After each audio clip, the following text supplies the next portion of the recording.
성도 여러분, 한 주간 또 잘 지내셨습니까? 함께 찬양 드리며 하나님 예배자로 나가겠습니다. 94장 예전 찬송 102장입니다. 주 예수보다 더 귀한 것은 없네. 94장 찬양 드리겠습니다.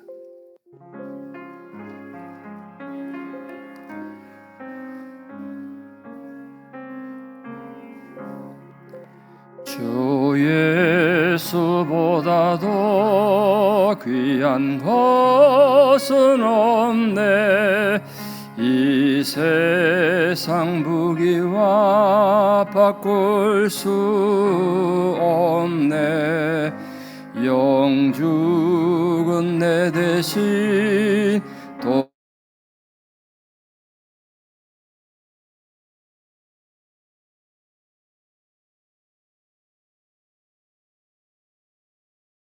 못해.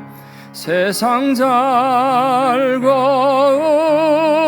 다 버리고 세상 자랑 다 버렸네. 주 예수보다도 귀한 것은 없네. 예수밖에는 없네. 주 예수보다도 귀한 것은 없네. 이 세상 명예와 바꿀 수 없네. 이전에 즐기던 세상 일도 주 사랑하는 마음 빼지 못해. 세상 즐거움 다 버리고 세상 자랑 다 버렸네. 주 예수보다도 귀한 것은 없네. 예수밖에는 없네. 주 예수보다도 귀한 것은 없네. 이 세상 행복과 바꿀 수 없네. 유혹과 핍박이 몰려와도 주 섬기는 내 맘 변치 못해. 세상 즐거움 다 버리고 세상 자랑 다 버렸네. 주 예수보다도 귀한 것은 없네. 예수밖에는 없네. 아멘. 함께 주기도문으로 신앙 고백 드리겠습니다. 하늘에 계신 우리 아버지, 아버지의 이름을 거룩하게 하시며 아버지의 나라가 오게 하시며 아버지의 뜻이 하늘에서와 같이 땅에서도 이루어지게 하소서. 오늘 우리에게 일용할 양식을 주시고 우리가 우리에게 잘못한 사람을 용서하여 준 것 같이 우리 죄를 용서하여 주시고 우리를 시험에 빠지지 않게 하시고 악에서 구하소서. 나라와 권능과 영광이 영원히 아버지의 것입니다. 아멘. 2024년 9월 21일 토요일 새벽 하나님 주신 말씀 잠언 9장 13절에서 18절입니다. 잠언 9장 13절에서 18절 봉독에 올리겠습니다. 미련한 여인이 떠들며 어리석어서 아무것도 알지 못하고 자기 집 문에 앉으며 성읍 높은 곳에 있는 자리에 앉아서 자기 길을 바로 가는 행인들을 불러 이르되 어리석은 자는 이리로 돌이키라. 또 지혜 없는 자에게 이르기를 도둑질한 물이 달고 몰래 먹는 떡이 맛이 있다 하던도다. 오직 그 어리석은 자는 죽은 자들이 거기 있는 것과 그의 객들이 스올 깊은 곳에 있는 것을 알지 못하느니라. 아멘. 한동안 한국에서 가짜 다이아몬드가 판을 치는 바람에 사기당한 사람도 많고 사회 문제가 돼서 뉴스 나온 걸 본 적이 있습니다. 전문가가 아니면 이 진짜 다이아인지 가짜 다이아인지 구분하기가 어렵다 하더라고요. 뭐로 만드는지 가짜 다이아는 싸구려 다이아를 진짜로 속여서 판 일들이 많았습니다. 요즘 좀 나아졌겠죠. 기기가 발달해서. 그건 옛날부터 그런 일이 있었던 것 같아요. 그래서 서양 속담에 이런 속담이 있습니다. 반짝인다고 모두 금은 아니다. 진짜와 가짜의 구분이 중요하다는 뜻 아니겠습니까? 그건 기독교에도 가짜가 많다는 거예요. 문제가 있죠. 여러분 세월호 사건 잘 아시죠? 구원파라는 이상한 이단이 한국 사회에 참 많은 어려움을 가져다 주고 세월호 사건 때문에 기독교 전체가 큰 집단적 욕을 먹은 그런 아픔이 있습니다. 그런데 이단이라는 건 놀랍게도 어제 오늘 일이 아니고 성경에 기록되어 있을 정도로 뿌리가 깊습니다. 우리가 꼭 기억하셔야 될 것이 말입니다. 기독교라는 종교가 이 세상에 최초로 생기고 성령의 강림에서 이 지상에 최초의 교회가 생겼을 때 이단도 같이 시작됐다는 걸 아는 게 중요합니다. 그 말은 우리 신앙이나 교회가 그만큼 취약한 부분이 있다는 걸 항상 알고 정신 바짝 차리지 않으면 하나님 주신 복음이 아니라 내가 복음을 하나님처럼 믿는 하나님 우상으로 섬기는 사람들이 정말 많다는 걸 제가 목회하면서 뼈저리게 깨닫게 됐습니다. 그래서 제가 고민이 많았지 않겠습니까? 목사로서 평생을 주의를 위해 살겠다고 말씀을 전하겠다고 나서 내 눈에 그런 게 보였을 때 어떻게 해야 되는가 고민이 얼마나 많았겠어요. 물론 이상한 이단에 가서 이게 이단이라는 걸 알고 이단 성기 그런 게 아니에요. 정통 교회 안에서 우리 예배당 안에서 같이 예배 드리면서 자기 생각이 성경보다 귀한 존재가 된 거죠. 그럼 그게 이단이에요. 딴 거 아니에요. 성경보다 더 중요시 여기는 전부 이단이라고요. 그래서 아까 말씀드린 것처럼 보석이 귀하기 때문에 다이아몬드가 귀하고 금이 귀하니까 가짜가 생기지. 길거리 돌처럼 흔하면 다이아몬드 하면 그 누가 가짜 만들겠습니까? 기독교가 그만큼 귀하기 때문에 시작 단계에서부터 가짜가 있었다는 걸 아셔야 됩니다. 성경에 유다서라든가 요한 2서라든가 이런 성경은 성경 쓰인 목적 자체가 이단을 정죄하기 위해서 이단을 경계하기 위해서 쓰여 있습니다. 이미 성경에 돼 있을 정도로 심각해요. 지금은 이단이 없어졌겠습니까? 저는 개인적으로 어떤 독특한 정통적인 이름을 가진 이단 이런 것보다 너무 그것도 사회적 영향을 크게 끼쳐서 좀 걱정이 많습니다만 정통교회 안에 있어 신앙생활하면서도 잘못된 이단적 사고를 가지고 사는 사람들이 너무 많다는 것에 대해서 늘 도전받습니다. 제가 사탄이라도 그런 방법을 쓸 것 같아요. 네가 옳다. 네 생각이 정상이다. 네 그걸 믿고 살아라. 그 자기 확신과 자기 정의감을 통해서 많은 이단적 생각을 불러일으키죠. 오늘 본문이 그 내용을 다루겠습니다.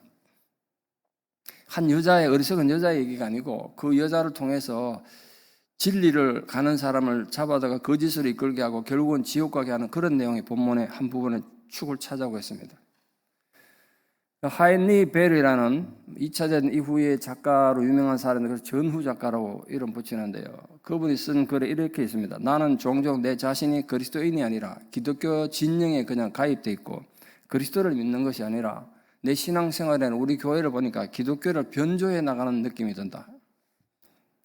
이게 신앙이 너무 형식화되고 그러다 보니까 성경과 관계없는 그런 진영에 와 있는 것 같고 성경과 관계없는 예배도 드리고 종교생활 하는 것 같다. 이렇게 글을 쓴 적이 있습니다. 기독교는 그 당시에도 국교가 기독교였으니까요.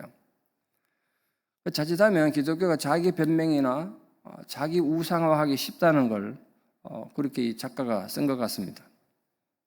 그건 어떤 상황에서도 누구나 마찬가지가 아닌가 싶긴 한데 하여튼 여러 가지 이단 사슬이나 성경이 아닌 자기 고집이나 자기 아집이나 자기 정의감을 가지고 이단처럼 되기가 쉽다는 얘기를 그렇게 표현한 게 아닌가 싶습니다. 오늘 본문에서도 이 미련한 여자, 하나님을 알지 못하는 어리석은 여자가 자기만 어리석은 데 사는 게 아니라 모든 인간의 본능이 그렇습니다. 죄짓고 타락하고 누구 불평하고 원망하는 사람은 반드시 뭘 찾느냐? 동조자를 찾게 됩니다. 혼자 지옥 가면 되는데 지 혼자 잘못했고 지 혼자 뭐 자기 정해가면서 지옥 가면 뭐 네 혼자 그래 살아라 두겠는데, 심각한 건 항상 동조자를 찾는 데 있습니다. 근데 같이 망하는 거죠. 본문에 그거잖아요. 하나님 모르고 그냥 게으르게 살고 교만하게 살고 그래 망하는 미련한 여자면 괜찮겠는데, 잠언에서 그 여자가 하는 짓을 보라는 거죠. 첫 번째, 우리가 이 본문을 통해서 우리 신앙 상태를 바르게 점검하고 하나님이 기뻐하는 말씀에 바로 선 그런 교회가 되기 위해서 어떻게 해야 되는가. 제가 성경 통독 사경회를 막 열심히 하고 지금 세크라멘토에서 19년째 목회하면서 이런 목회 스타일을 가지게 된 건 그냥 생긴 게 아니에요. 여러분 마음에 안 드는 것도 여러분 생각과 다른 것도 있겠습니다. 착각하지 마셔야 될 게 하나가 있습니다. 얼마나 많은 고민과 얼마나 많은 범민 속에서 이런 방법을 택했겠어요. 그게 그냥 뚝 떨어진 게 아니라 꼭 기억하셔야 됩니다. 내가 성도님들을 가르치고 훈련하기 위해서 가장 중요하게 생각한 것이 이분들을 성경을 읽혀야 되겠다. 그 기초가 너무 약하더라고 보니까. 성경을 우리 지금 매일 조금씩 이렇게 읽어 있습니다만 그 1년 동안 읽으면요, 뭐 읽은지 모르잖아요, 사실. 그래서 한 자리에 앉아서 성경을 읽혀야 되겠다. 이유는 그래야 진리를 알 수 있다. 왜냐하면 이 신앙이 왜곡되고 자기 정의감에 빠지게 되는 가장 큰 이유가 신앙적인 무지에서 오더라고요. 제가 이민교회는 왜 이렇게 문제가 많은가? 제가 뭐 전능하다고 아니고 말입니다. 목회를 하려고 하면 뭔가 분석을 하지 않았겠습니까? 이 지역은 왜 이런가? 말은 안 하지만 이제 목회를 그만둘 때쯤 되니까 이런 얘기를 하는데, 세크라멘토까지 문제가 뭔가, 왜 교회들이 문제가 많은가 분석을 하고 얻은 결론이 신앙적으로 무지하더라, 사람들이. 종교생활을 오래 했어요. 그래서 교회에서 집사도 되고 장로도 됐어. 근데 신앙적으로 물으면 하나도 몰라. 이게 신앙적인 무지라는 건 결국은 하나에 대해서 모르고 성경을 모르는 걸 말합니다. 성경을 모른다는 개념을 또 오해하지 마십시오. 몇 장 몇 절에 뭐가 있고 암송하고 이런 걸 말하는 게 아닙니다. 성경이 가르치고자 하는 정신, 그건 결국 뭡니까? 나를 하나님 앞에 분석하고 나를 회개시켜서 나를 바로 세우는 작업인데, 그런 건 안 하고 늘 그 성경 가지고 남을 지적하고 정죄하고 가르치려고만 하더라고. 입만 열면 성경을 줄줄 외워 이런 사람도 있더라고. 그런데도 대화하면 너무나 비성경적인 사람이구나 이런 걸 느낄 때 이 사람을 어떻게 가르쳐야 될까 이런 고민이 많이 생기죠. 그래서 제가 찾은 방법이 내가 할 것이 아니라 성경에 하게 해야 되겠구나. 통독 사경회를 무지무지한 시간과 정열을 투자해서 했습니다. 그거 여러분 요구해서 한 거 아니잖아요. 내가 이 땅에서 필요하다고 느꼈기 때문에, 물론 한국에서 해오던 거긴 하지만 그래서 한 거라고요. 13번째 이제 시작을 합니다. 그래서 오늘 15절 말씀처럼 이 영적인 무지 상태에 있다 보니까 이 여자가 뭔가 그럴듯하게 있어 보이는 그 쉬운 말로 지나가는 사람을 유혹한다는 거예요. 우리가 신앙생활 하면서 자기 정의감이 적고 잘못된 신앙생활을 하기 쉬운 두 가지 현상이 있는데, 하나는 신비주의고 하나는 도덕 윤리적인 신앙입니다. 신비주의는 설명 안 들어도 잘 아시겠죠. 어떤 신비한 현상이나 기적을 강조하죠. 신앙생활을 현실을 가지고 동떨어지게 합니다. 그런 분들이 간혹 있습니다. 모든 걸 기적으로 판단해요. 거기 가보란 거야. 거긴 기적이 있다는 거죠. 중요한 건 말씀이지 기적이 아니라고 여러 번 말씀드렸습니다. 기적을 쫓아다니다가는 완전히 엉뚱한 데 가니까. 그런데 또 하나는 기독교를 도덕적으로만 만들어가지고, 물론 도덕이 필요하고 중요하죠. 사회정의도 중요하죠. 그러나 예수님이나 바울이 사회정의를 이루고 싶고 그 도덕을 중요시했으면 그때 그 당시 세상을 뒤집어야죠. 노예제도도 뒤집고 로마의 식민지 있는 걸 뒤집어서 혁명을 해야 하지 않았겠습니까? 근데 왜 한 번도 예수님이나 바울이 이 로마 정권을 뒤집어라, 우리가 섬겨야 될 것은 하나님이지 로마 황제가 아니다 이런 말 안 했겠습니까? 예수님이나 바울은 도덕적으로 너무 수준이 낮아서 그랬겠습니까? 본질이 거기 있지 않다는 걸 알았기 때문에 그렇습니다. 아무리 제도를 바꾸고 사회를 떠도 고친다고 해도 개인이 신앙이 잘못되면 의미가 없다는 걸 알았기 때문에 도덕 윤리적인 걸 강조하지 않았던 겁니다. 그런데 오늘 본문에 보면 신앙의 편견을 가진 이 미련한 여자가 자기 집 문 앞에 앉아서 바른 길을 가고 있는 자들을 불렀다는 거예요. 그래서 그들의 바른 길을 왜곡되게 만들었다. 근데 올바른 신앙이라는 건 하나님 앞에 치우치지 않습니다. 하나님과의 깊은 교제와 하나님과의 대화를 통해서 심한 영적인 세계가 있음을 인정하죠. 아, 내가 이해하지 못하는, 알지 못하는 세상이 있구나. 그러나 동시에 말씀 위에 뿌리를 내립니다. 기독교는 말씀의 종교라고 제가 수없이 말씀드렸습니다. 왜냐하면 그 말씀으로 세상을 창조하셨고 그 말씀으로 지금도 세상을 붙잡고 계시고 그 말씀으로 최후의 심판하실 것이기 때문에, 그리고 심지어는 그 말씀이신 분이 육신의 몸을 입고 이 땅에 오셨기 때문에 기독교는 누가 뭐라 그래도 말씀의 종교입니다. 그래서 우리가 말씀을 알아야 되고 그 말씀이 우리에게 주시고자 하는 것이 무엇인지 알아야 올바른 신앙생활을 할 수가 있는 것입니다. 오늘 우리가 본문에서 깨달아야 될 첫 번째 교훈은 우리 모든 성도님들이 우리를 진리에서 돌이키게 만들려고 하는 모든 것에서 자기를 잘 지켜서 진리의 말씀 위에 자기 신앙을 바르게 잘 세우는 지혜로운 성도들 되시기를 잠언의 결론으로 말씀드립니다. 두 번째, 우리가 진리에 대한 올바른 인식을 갖지 못하고 신앙생활의 자세가 잘못되면 우리 모든 질서를 깨뜨린다고요. 이단이나 이런 모든 왜곡된 종교인들의 특성이 도덕성과 윤리성이 부재하다는 거예요. 그 신비한 영적 세계에 자꾸 기적만 강조하다 보니까 모든 도덕이나 윤리를 무너뜨리고 특히 성적인 방종이나 또는 반대로 극단적 금욕주의를 강조하거나 그래서 교주의 교리를 강조하죠. 이런 제이메스라고 잘 아시죠? 정명석이라는 한 인간이 만든 종교인데요. 물론 거기 다 뿌려가면 구원파 이단에서 다 나온 것들인데 거기 이단을 해가지고 얼마나 수많은 젊은 여자들 성적으로 착취하고 이래가지고 지금 나이 70 넘었는데 18년형 받고 지금 감옥 가 있는데 지금도 그 피해자들을 학대하면서 그렇게 하는 걸 뉴스를 통해 가끔 보면 세상 사람들은 아 저건 이단이니까 우리가 이해해 주자 이렇게 생각 안 한다고요. 세상 사람 눈에는 다 기독교예요 그냥. 그러니까 이제 교회가 통틀어 욕을 많이 먹죠. 그 지금 한국에도 교세가 많이 줄어들어 가지고 한국의 기독교 인구가 뭐 530만 명? 제가 했을 때마다 1000만 명, 1200만 명 그랬는데 그건 절반 이하로 줄었더라고요. 530만 명. 좀 심각하지 않습니까? 교회 안 간다는 거죠, 이제. 그래서 한국 교회 53%의 교회에서 교회 학교가 없습니다. 과반이 넘었어요, 교회 학교 없는 교회가. 왜 그럴까요? 아이가 있어야 뭐 교회 학교를 하지. 애들이 안 오는 거지. 젊은 사람들이 교회를 안 오니까. 그 밑에 젊은 사람들이 와야 밑에 자녀들이 있을 텐데 젊은 사람들이 교회를 안 오니까 53%의 교회에서 교회 학교를 문 닫고 그래서 어떤 도시교회들은 세 교회, 네 교회 합쳐가지고 교회 학교 한다고 그러더라고요. 사람, 애는 몇 명 없는데 전도사를 다 두기 힘드니까 전도사 한 명은 두고 교회에 몰아가지고 교회 학교를 하는 그런 교회들이 많다는 걸 제가 최근에 뉴스에서 봤습니다. 참 안타까운 상황이죠. 제가 그걸 왜 귀하게 중요하고 심각하게 봐느냐 하면요. 머지않아 그 영향이 이민교회로 올 것입니다. 한국에 있었던 일들이 10년, 20년 지나면 이민교회로 그대로 오거든요. 거기에 대비하지 않으면 우리 미래도 없는 거죠. 그런 뭐 정신 바짝 차리지 않으면 정말 심각한 세상이 올 거라고요. 그럼 우리가 올바른 진리에 바로 서 있지 않으면 우리 삶이 그렇게 극단적인 상황이 된다. 여러분 잊지 마십시오. 우리 머리는 항상 하늘 향해 있지만 두 발은 땅에 딛고 살지 않습니까? 상징적 표현인데 우리 머리는 하나님을 향하여 천국을 향하여 살지만 이 땅의 것에서도 해야 될 일이 있다고요. 먹고도 살아야 되고요. 세상의 질서도 지켜야 되고. 그래서 우리가 신앙 양심에 성경에 위배되지 않는 한 이 땅에서 지켜야 될 백성으로서 의무도 있고 시민으로서 의무가 있지 않습니까? 근데 많은 이단들이나 이 길가에 나앉은 무지한 어리석은 여자 같은 존재들은 그런 걸 외면하고 우리는 하나님 나라에 속했기 때문에 이 땅에 가서 거부해야 된다. 논리적으로 얼마나 좋습니까? 하나님 백성이니까 세상을 거부해야 된다. 심지어는 신약 성경에 보면 이 땅의 가족 제도도 폐기시켰다고요.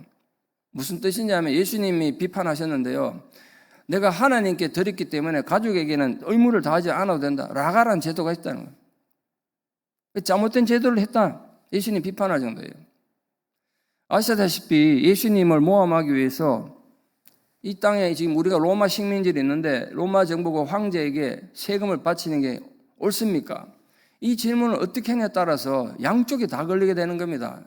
세금 바치지 마라 그러면 로마 정부에 완전히 반란죄를 걸릴 거고, 바치라 그러면 하나님을 부정하는 비신앙인으로 유대교의 공격을 받을 거예요. 그때 예수님 얘기는 그냥 단 한마디의 진리, 누구도 이의를 제기 못했잖아요. 가이사의 것은 가이사에게, 하나님 것은 하나님에게. 그 예수님의 가르침의 의미가 뭡니까? 우리가 신앙인이라고 해서 지켜야 될 의무나 이런 걸 지키지 않고 몰상식하거나 비이성적인 삶을 살면 안 된다는 거예요.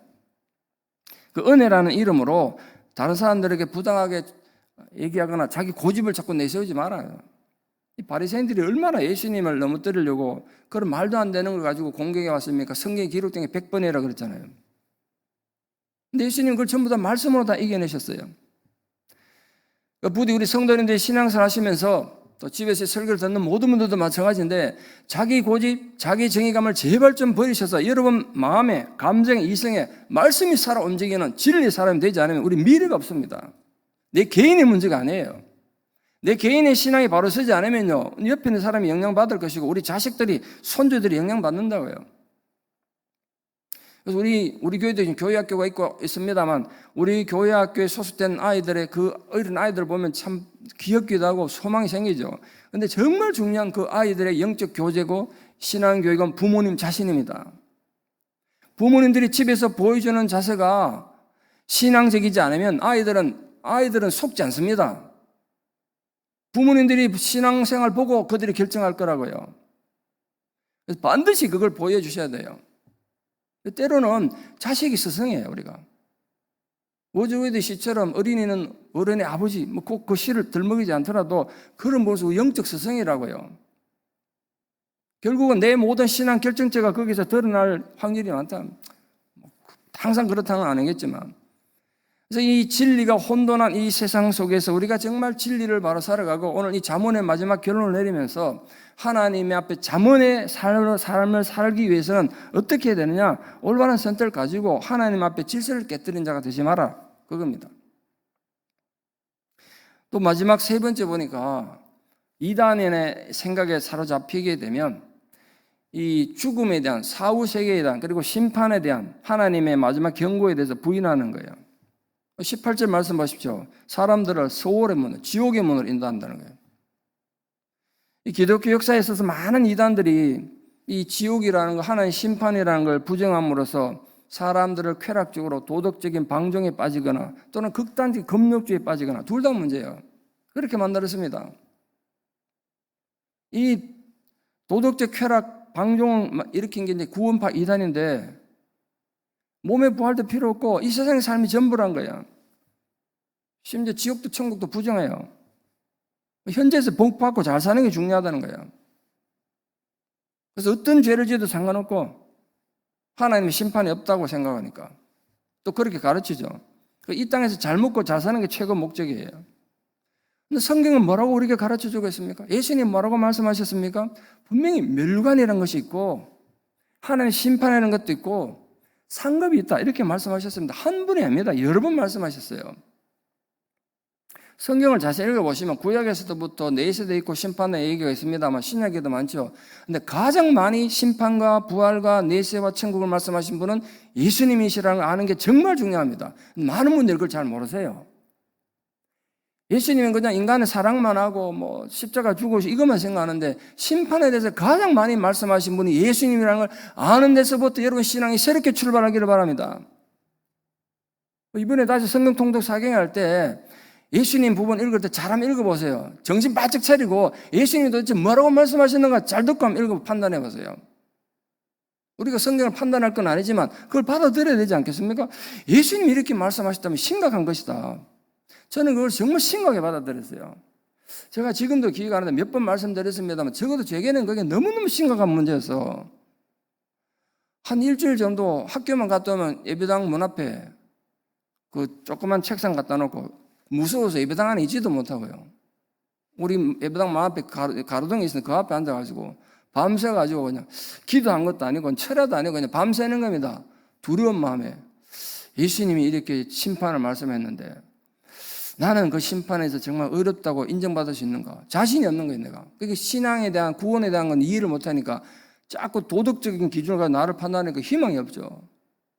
내가 어제도 이런 죄를 짓는데 이런 생각하니까 한 일주일 잠 못 자고 헤맸던, 지금 생각하면 정말 한심하고 우습지만 적어도 제게는, 여러분 이해도 잘 안 되시겠고 제가 몇 번 말씀드리니까 이해가 안 되실지 모르지만 적어도 사춘기 제 때는 정말 심각한 문제였어요. 이유가 뭐냐?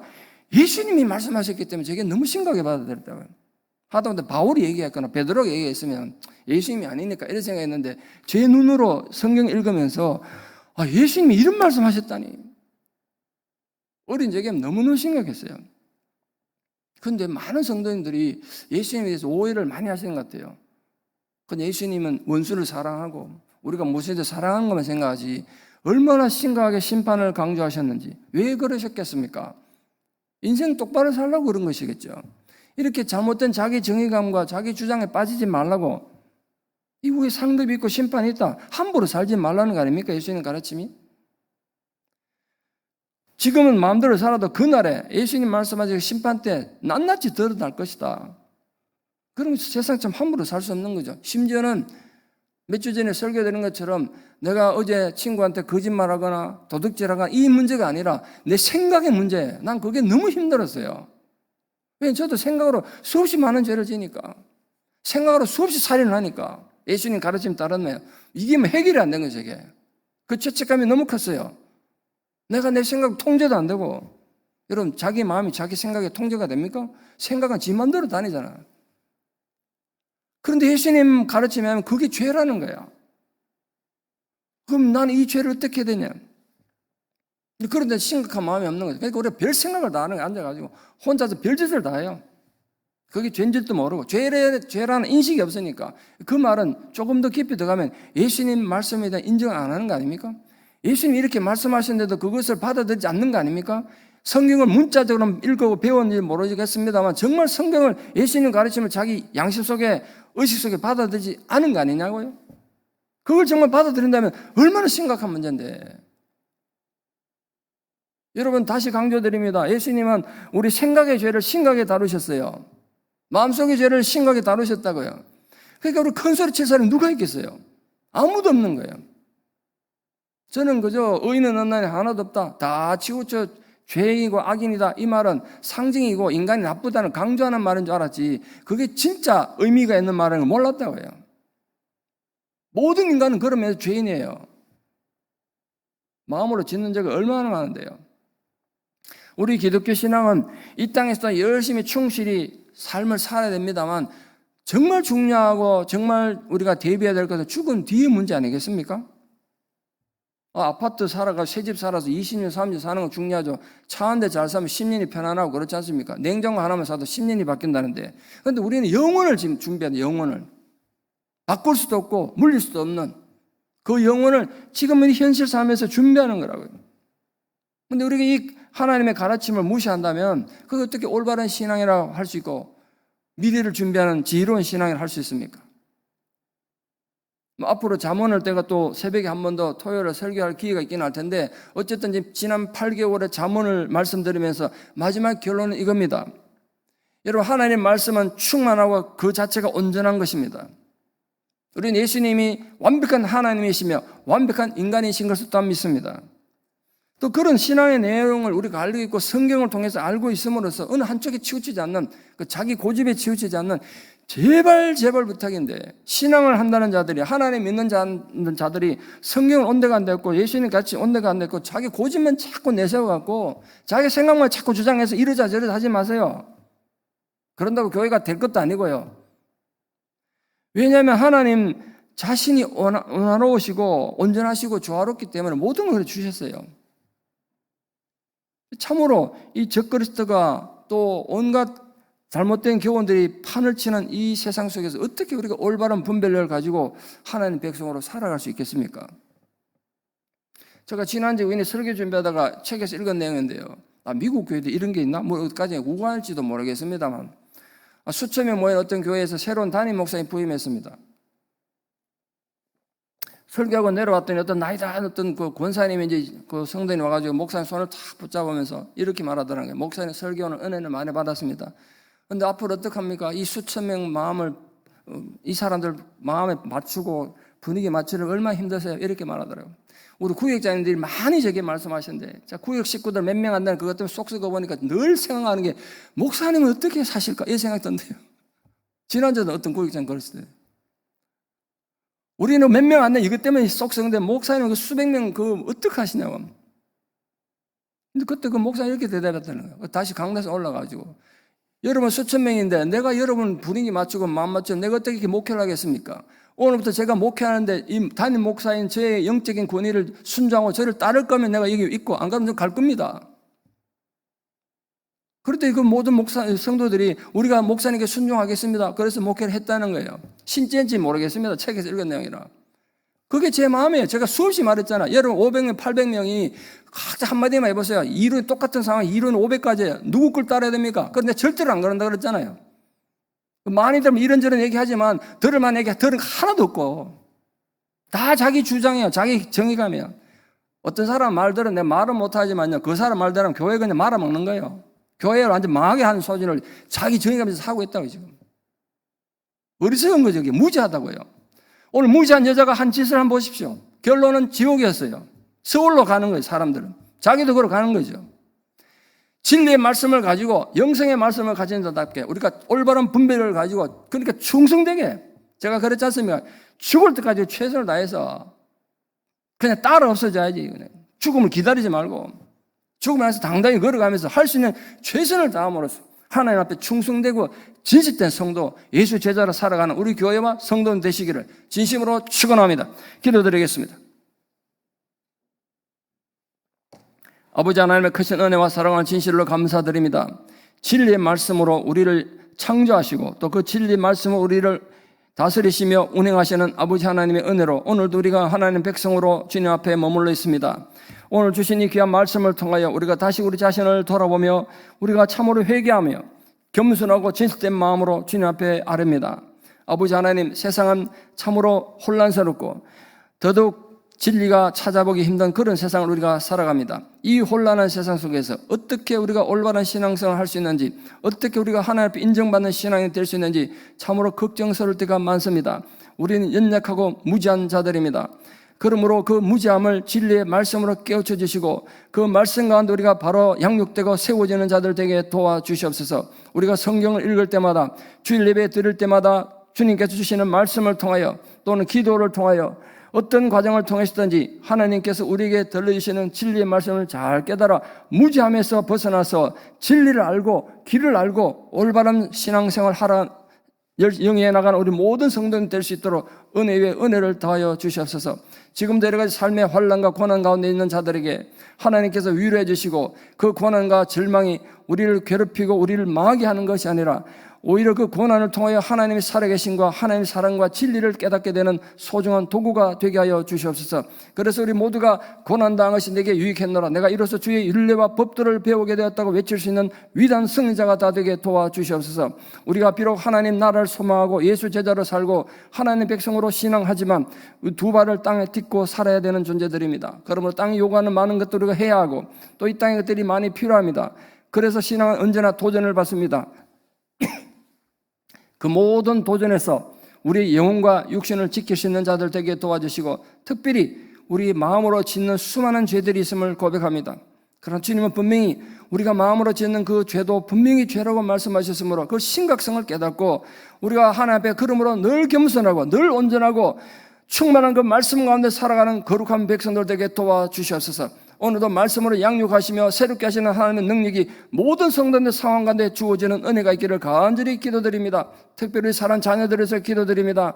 자녀들은 부모의 멸관애를 말씀하셨는데 주님께서 우리 자식들에게 복을 주시고 그 자식들에게 복을 주셔서 신앙을 지키고 살기 힘든 이 시대에 그들이 어디에 가 있든지 하나님 백성으로 존재할 수 있도록 은혜를 대해주시고 어떤 상황 속에서 예배를 잃어버리지 않는 예배드리는 귀한 성도들 우리 자녀들 될 수 있도록 은혜를 더하여 주시옵소서. 그 자식들이 세상에서 성공하고 많은 부유함을 누리는 것보다 더 중요한 것은 하나님 말씀 가운데 살아가는 자들 되기를 간절히 기도합니다. 우리 부모님들이 포기하지 않고 그 자녀들에서 기도함으로써 기도로 심은 자식은 결코 망하지 않는다는 말씀을 기억하고 오늘도 기도하는 부모가 되게 하여 주시옵소서. 우리 그 기도가 땅에 떨어지지 않고 하나님께 상달되어서 우리 자식들이 어떤 상황이 있든지 어떤 행편이 있든지 어떤 위기에 있든지 어떤 도움이 필요하든지 그 모든 상황 가운데서 주님의 위로와 격려가 함께 할 수 있도록 도와주시고 우리 기도가 하나님의 마음에 합한 것이 되게 하여 주시옵소서. 우리 교회를 위해서 또한 기도드립니다. 우리가 내일도 이곳에서 많은 예배를 드릴 텐데 그 모든 예배가 진실로 하나님이 연락하시는 예배가 되게 하여 주시옵소서. 한 명의 성도라도 예배에 실패한 자가 생기지 않도록 어린 영암으로부터 노년에 이르기까지 그들이 하나님 앞에 예배를 드린다는 사실을 분명히 인식하고 그 예배가 하나님께 상달되어 참으로 그 영성이 회복되어지고 무너진 양심이 회복되어지며 의지와 도덕이 회복되어지고 용기와 희망을 회복하는 회복의 예배가 될 수 있도록 은혜를 다하여 주시옵소서. 진리 말씀을 전하는 모든 설교자들의 은혜를 되시고 성령의 기름 부음이 함께 하셔서 그 진리가 바르게 선포됨으로써 그 진리 속에서 마른 뼈다귀들이 되살아나는 역사가 있게 하여 주시옵소서. 오늘도 복음을 들고 세계 각곳에 나가 있는 모든 선교사님들을 기억하며 기도드립니다. 아버지 하나님, 지금 곳곳에 테러가 있고 전쟁이 있고 많은 어려움과 자연재해로 고통받는 상황에 우리 선교사님들의 생명이 위협받고 그 사역이 너무나 위축되는 상황에 있습니다. 그러나 어떤 상황이 있든지 하나님께서 생명 싸게 하는 선교사님들 지키시고 그 안전을 지켜주시며 영성을 지켜주셔서 어떤 영적 공격에서도 흔들리지 않고 우리 모든 선교사님들 영적으로 승리할 수 있도록 은혜를 다하여 주시옵소서. 지금도 전쟁으로 고통받는 민족들의 안타까운 상황을 주께서 다 내려다보실 줄 믿습니다. 부디 하나님께서 은혜를 주셔서 그 인간들의 교만함과 완악함이 무너져서 하루빨리 그 땅에 평화가 올 수 있도록 은혜를 다하여 주시옵소서. 우리가 살아가는 미국 땅을 위해서 기도드립니다. 대통령 선거를 앞두고 있는데 대통령 후보자들에 대한 암살 기도도 잡고 있고 참 세상이 너무 혼란스럽습니다. 좌우로 나뉘어서 너무나 극한 대립을 하고 있습니다. 하나님, 이 대통령 선거 과정에 아무런 불상사 없이 선거가 잘 무사히 끝날 수 있도록 은혜를 주실 뿐 아니라 이 병들고 고통당하는 민족들이 참으로 하나님 앞에 화목할 수 있도록 평화할 수 있도록 이 땅을 은혜를 베풀어 주시기를 간절히 기도드립니다. 연일 터져나오는 총기 사고로 마약으로 동성연애 문제로 또 집단 범죄로 이 땅이 참으로 불안하고 많은 병든 상황 가운데 있음을 고백합니다. 이 모든 것이 인간의 범죄와 어리석음으로 한 것이므로 하나님, 부디 하나님 긍휼하심 이 땅을 치유하시고 회복하시는 은혜가 있게 하여 주시옵소서. 우리가 두고 온 조국 대한민국을 위해서 또한 기도드립니다. 위로고 정치인들이 정말 각성하고 백성들에게 희망을 주는 정치를 할 수 있고 백성들에게 부끄러움하는 그런 지도자가 되어서 하나님, 이 모순과 잘못된 것들이 반복되지 않도록 우리 대한민국을 주님께서 긍휼히 여기시기를 간절히 기도드립니다. 세계 정선이 이렇게 힘들고 어려운데 나라가 아직도 많이 혼란스럽고 어지럽습니다. 부디 하나님께서 우리 두원 조국을 지켜주셔서 사회적으로 안정되고 백성들이 행복하게 살아갈 수 있는 나라가 되게 해주시되 무엇보다 그 땅에 있는 교회들이 바로 서서 고난받고 고통받는 민족들 또 여러 가지 영적 공격에서 민족을 지키시는 교회가 될 수 있도록 은혜를 다하여 주시옵소서. 북한의 정권은 연일 미사일을 쏘고 핵으로 위협하고 있는 가운데 안타까운 상황 가운데 있습니다. 주님께서 그 적들을 막아주시고 악한 영들을 막아주셔서 결코 한반도에서 전쟁의 비극이 일어나지 않도록 주께서 지켜주시고 보호주시기를 간절히 기도드립니다. 오늘도 여러 가지 기도 제목을 가지고 나온 성도님들의 간절한 간구에 하나님 귀 기울여 주시고 그 기도가 하나님의 은혜로 상달되어 우리가 유쾌한 마음으로 돌아갈 수 있도록 은혜를 더해 주시옵소서. 오늘도 교회를 청소하고 섬기기 위해서 나오신 많은 분들의 그 수고를 기억하시고 하나님께 그들의 삶의 모든 형편에 하늘의 축복과 땅의 격려로 함께하여 주시옵소서. 이제는 우리 주 예수 그리스도의 은혜와 하나님 아버지의 만극하신 사랑과 성령님의 위로 축복하심이 또 우리 사랑하는 모든 성도 힘겨운 상황 위에 특별히 지금도 원근각지 흩어져 살아가는 모든 자녀들 삶 위에 지금도 병상에서 하나님의 위로를 간구하며 투병 중인 어려움 가운데 있는 모든 성도님들 위해 이제부터 영원토록 함께 하시옵기를 간절히 축원하옵나이다. 아멘. 예배를 마쳤습니다.